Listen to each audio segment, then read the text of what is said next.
Hi good morning நட்புக்கள் எல்லாரும் எப்படி இருக்கீங்க? நாம் இன்றைக்கி வந்து ப்ரோட்டீன் இட்லி தாங்க செய்ய போகிறோம். நான் சாதாரண இட்லிலாம் ஃபுல் அண்ட் ஃபுல் கார்போஹைட்ரேட் தாங்க இருக்குது. அது உடம்புக்கு ரொம்ப கெடுதிங்க.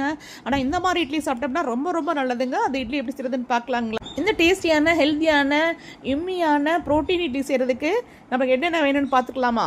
பாருங்க நட்புகளே, இந்த சுவையான சத்தான இட்லி செய்கிறதுக்கு நான் டக்குன்னு கலந்துட்டேங்க. இது சோயாபீன்ஸு சுண்டக்கடலையும் ஃபஸ்ட்டு போட்டேன் நான். அதனால் இப்போ தனியாக கொஞ்சம் பிரித்து எடுத்துக்கிறேங்க. வெள்ளையாக முட்டையாக இருக்கிறது சோயாபீன்ஸுங்க, அப்புறம் சுண்டக்கடலை, அப்புறம் வந்து பச்சை பயிறு, வெள்ளை உளுந்து, கொஞ்சம் வந்து வெந்தயங்க.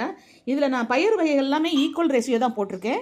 இதை எல்லாத்தையும் நாம் வந்து நல்லா தண்ணி ஊற்றி நல்லா ஒரு 4-5 வாட்டி கழுவிட்டுங்க ஒரு 4 to 6 hours ஊற வச்சுக்கலாங்க. 6 hours ஊறிடுச்சுங்க. இதை நம்ம வந்து மிக்சிலே நான் போட்டு ஆட்டிடுவேங்க, கொஞ்சம் கொஞ்சமாக ஐஸ் வாட்டர் ஊற்றி. அதனால் கிரைண்டரில் போட்டு ஆட்டினா இன்னும் நல்லா சாஃப்டாக வரும் இட்லி. பாருங்கள் நட்புக்களே, மிக்சியில் இந்த மாதிரி நல்லா பாருங்கள், இந்த உளுந்து வெந்தயம்லாம் போட்டதுனால இது நல்லா அப்படி ஃப்ளஃபியாக தான் வரும். மாவே நல்லா ஃப்ளஃபியாக இருக்குங்க. இதில் நான் உங்களுக்கு நிறைய வீடியோவில் போட்டிருப்பேங்க. நான் வந்து கருப்பு கவுனி அரிசியும் சிறுதானியங்களும் நிறையா போட்டு ஒரு நிறைய குவான்டிட்டியில் வந்து ரைஸ் மில்லில் கொடுத்து அரைச்சி வச்சுக்கிறேங்க. இதில் நம்ம இடியாப்பம் புட்டு ஏகப்பட்ட ஐட்டங்கள் நான் செஞ்சு போட்டிருக்கேங்க. அதில் இது ஒன்றுங்க. இப்போ இதுக்கு வந்து 4 மடங்கு இந்த நம்ம சுண்டக்கடலை பச்சைப்பயிறு இதெல்லாம் இருக்குன்னு சொன்னாக்கா 2 பங்கு இந்த அரிசியும் சிறுதானியம் உள்ள மிக்ஸை கலந்துக்கலாங்க. நம்ம ரைஸ் கீஸ்லாம் போட்டு மிக்ஸ் பண்ணோன்னா இந்த மாதிரி ஒரு கன்சிஸ்டன்சியில் வருங்க. இது புளிச்சோன்னா பாருங்கள் எவ்வளோ சாஃப்ட் அண்ட் ஸ்மூத்தாக இருக்குன்னு சொல்லிட்டு. எப்படினாலும் ஒரு 6 to 8 hours புளிக்கணும். நம்ம நாளைக்கு காலையில் பார்க்கலாம். பாருங்கள் நட்புக்களே, மாவு எப்படி பொங்கிருக்குன்னு பாருங்கள்.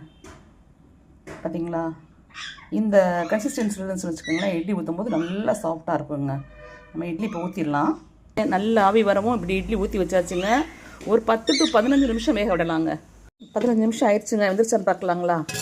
பாருங்கள் எவ்வளோ சூப்பராக, பார்த்தாலே தெரியுதுங்க அவ்வளோ சாஃப்டாக வந்திருக்குன்னு சொல்லிட்டு.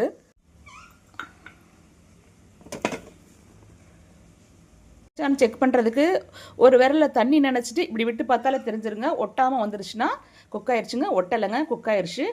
கை சூடு பொறுக்காதவங்கெல்லாம் வந்து ஒரு சின்ன ஸ்டிக் இருக்குங்க, அந்த பனியார ஸ்டிக்கு, இந்த மாதிரி அந்த ஸ்டிக்கை வந்து விட்டு பார்த்தாலே தெரிஞ்சிடும் குக் ஆயிருக்கான்னு சொல்லிட்டு. ஸோ ப்ரோட்டீன் இட்லி சூப்பராக ரெடி ஆகிடுச்சுங்க. பாருங்க நட்புக்களே, நம்மளோட ப்ரோட்டீன் இட்லி எவ்வளோ சாஃப்டாக இருக்குதுன்னு சொல்லிட்டு நான் அதுக்காக தான் உங்களுக்கு பிச்சு வச்சுருக்கிறேங்க. அதுலேயே தெரியும் உங்களுக்கு ஒரு ஸ்பாஞ்சியான ஒரு லுக்கு பாருங்கள். அது கட் பண்ணி வச்சதே அதுக்காக தாங்க.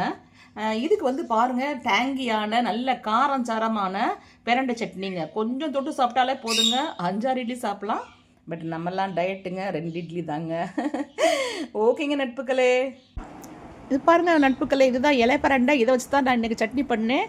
நெக்ஸ்ட் வீடியோவில் அதோட ரெசிபி போடுறேங்க. வீடியோ பிடிச்சா லைக் பண்ணுங்கள், கமெண்ட் பண்ணுங்கள், சப்ஸ்கிரைப் பண்ண மறந்துடாதீங்க. தேங்க்யூ.